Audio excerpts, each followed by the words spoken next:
नमस्कार दोस्तों, स्वागत है आपका बिहार समाचार में। तो चलिए बिहार की 10 प्रमुख बड़ी खबरों के बारे में जानते हैं। तो खबरों की ओर रुख करने से पहले आपसे अनुरोध है कि आप बिहार के किस जिले में रहते हैं ये हमें कमेंट बॉक्स में ज़रूर बताएं। और अगर आपके मन में कोई सवाल है तो हमें कमेंट बॉक्स में ज़रूर पूछें। और वीडियो अगर अच्छी लगे तो एक लाइक अवश्य करें।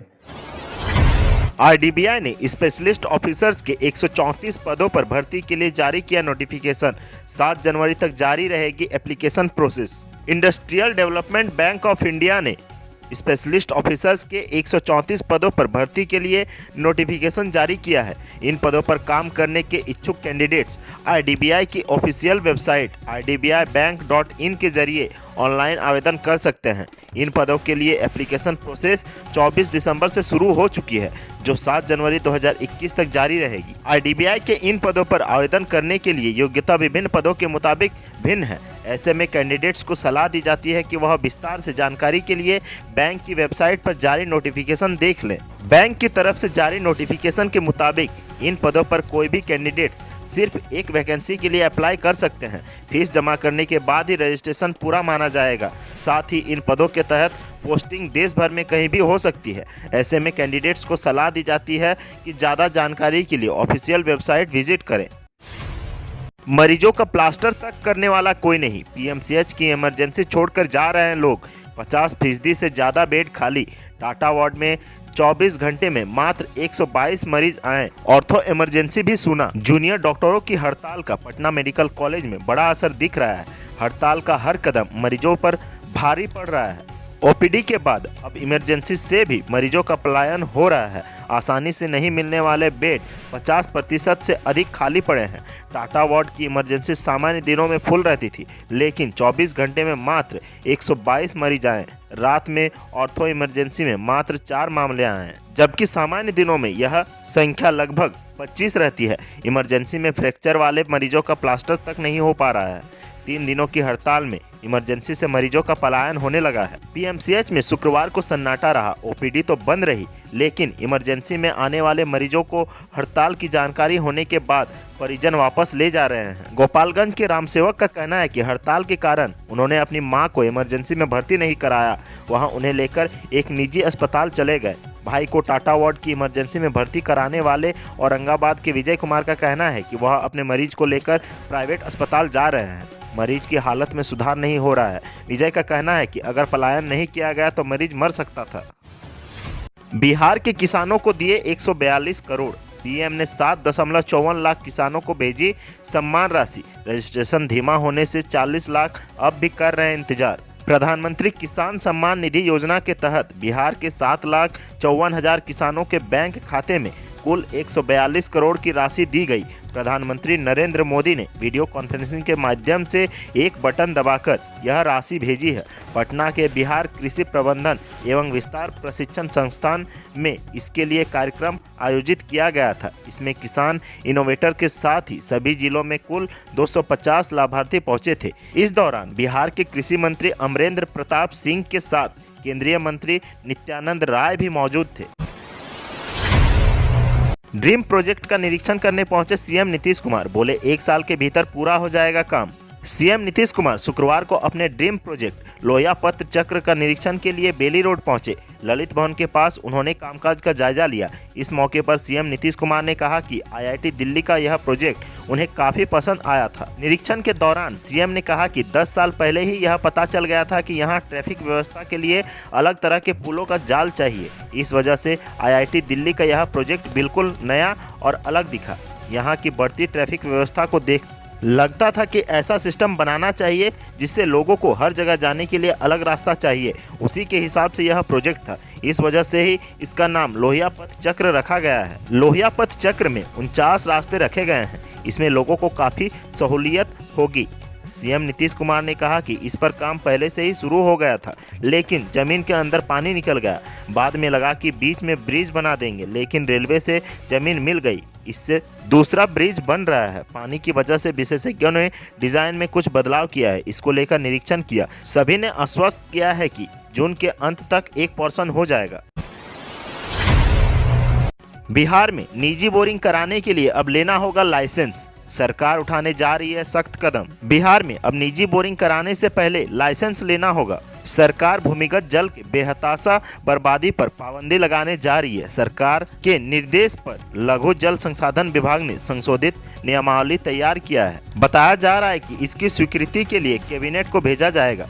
सीएम नीतीश कुमार ने बिहार में जल संकट और दुरुपयोग को देखते हुए नियमावली बनाने का निर्देश दिया था, जिसके बाद विभाग ने इसकी तैयारी कर ली है। बताया जा रहा है कि इसका ड्राफ्ट लघु जल संसाधन विभाग ने केंद्रीय ग्राउंड वाटर बोर्ड के सहयोग तैयार कर लिया है। इसमें बताया गया है कि अगर कोई भी बिना लाइसेंस लिए बगैर बोरिंग कराता है तो उसके खिलाफ 50,000 रुपये का जुर्माना भी लगाया जा सकता है। बिहार के सभी बोरिंग की मैपिंग भी कराई जाएगी। इसमें सरकार के बाद एक आंकड़ा रहेगा। इसका भी पता लगाया जाएगा कि कितनी गहराई और पानी का लेवल क्या है। केंद्रीय मंत्री रविशंकर प्रसाद की मां का निधन, दीघा घाट पर किया जाएगा अंतिम संस्कार। पटना साहिब के सांसद और केंद्रीय मंत्री रविशंकर प्रसाद की मां का निधन गुरुवार की देर रात हो गया। शुक्रवार की सुबह 10 बजे उनका पार्थिव शरीर नागेश्वर कॉलोनी बोरिंग रोड स्थित आवास पर अंतिम दर्शन के लिए लाया गया, जहां पूरे दिन पार्थिव शरीर को अंतिम दर्शन के लिए रखा गया और फिर दीघा घाट को 26 दिसंबर यानी आज अंतिम संस्कार किया जाएगा। मिली जानकारी के अनुसार बताया जा रहा है कि लंबे समय से केंद्रीय मंत्री की मां बीमार चल रही थी। तबीयत बिगड़ने के बाद उन्हें कुछ समय पहले पटना के पारस अस्पताल में भर्ती कराया गया था, जहां गुरुवार की देर रात उन्होंने अंतिम सांस ली। केंद्रीय मंत्री की मां के निधन के बाद बीजेपी नेता ने शोक जताया है। इस दुख की घड़ी में संशय और हिम्मत से काम लेने की बात कही है। कोरोना पॉजिटिव यात्री का सपरिवार टिकट हुआ कंफर्म, स्टेशन पहुंचने पर मचा हड़कंप। मुजफ्फरपुर स्टेशन परिसर में उस वक्त हड़कंप मच गया जब यात्रा करने पहुंचा एक यात्री कोरोना पॉजिटिव निकल गया। इसके बाद उसे आनन फानन कोविड केयर में ले जाया गया, तब जाकर लोग शांत हुए। बताया जा रहा है कि छपरा का रहने वाला एक परिवार स्टेशन पहुंचा। उसे मिथिला एक्सप्रेस से हावड़ा जाना था। रेलवे के नियम अनुसार स्टेशन परिसर पर जब उनका कोरोना टेस्ट किया गया तो परिवार का मुखिया कोरोना पॉजिटिव निकला, जिसके बाद रेलकर्मी, जीआरपी व आरपीएफ संक्रमित यात्री से दूरी बनाने लगे। यह बात स्टेशन परिसर में फैल गई और अफरा तफरी का माहौल हो गया। जांच टीम में शामिल कर्मियों ने पॉजिटिव यात्री को चिन्हित करते हुए लोगों को उससे दूरी बनाने की सलाह दी। जगह को खाली कराया गया। इसके बाद पॉजिटिव यात्री के सपरिवार को लोगों ने उससे दूरी बना ली। जानकारी मिलते ही पॉजिटिव यात्री को यूटीएस हॉल के दूसरी तरफ से ले जाया गया, फिर उसे क्वारंटीन कर दिया गया। बहुमंजिला इमारत में लगी भीषण आग, 25 लाख से ज्यादा का सामान जलकर राख। समस्तीपुर के रिहायशी इलाके मोहनपुर रोड स्थित एक बहुमंजिले इमारत में भीषण आग लग गई। इसमें ग्राउंड फ्लोर पर स्थित एक हार्डवेयर की दुकान में करीब 25 लाख का सामान पूरी तरह जलकर राख हो गया। संभावना जताई जा रही है कि आग बिजली के शॉर्ट सर्किट की वजह से लगी है। बताया जा रहा है कि जिस बहुमंजिले इमारत में आग लगी थी उसमें हॉस्पिटल, पैथोलॉजी समेत 50 से ज़्यादा दुकानें और प्रतिष्ठान हैं। भीषण ठंड और कोहरे के बीच जब इमारत के मालिक को निचले तल्ले से उठ रहे धुएं की घुटन महसूस हुई, तब उन्होंने बाहर निकलकर देखा तो नीचे की एक दुकान धू धू कर जल रही थी और तेज आवाज़ के साथ आग की लपटें निकल रही थी।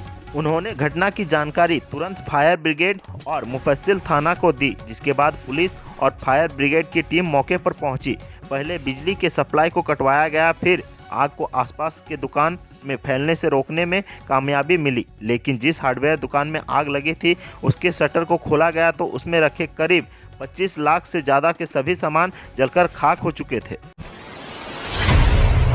सुपौल में महिला सिपाही को लगी गोली, राइफल साफ करने के दौरान हुआ हादसा। इस वक्त की बड़ी खबर सुपौल से आ रही है। यहां पर महिला जवान को गोली लग गई है। यह घटना राइफल साफ करने के दौरान हुआ। यह घटना सुपौल के त्रिवेणीगंज की है। घटना के बारे में जो अब तक जानकारी मिली है उसके अनुसार महिला जवान खुद राइफल साफ कर रही थी। इस दौरान ही गोली चल गई।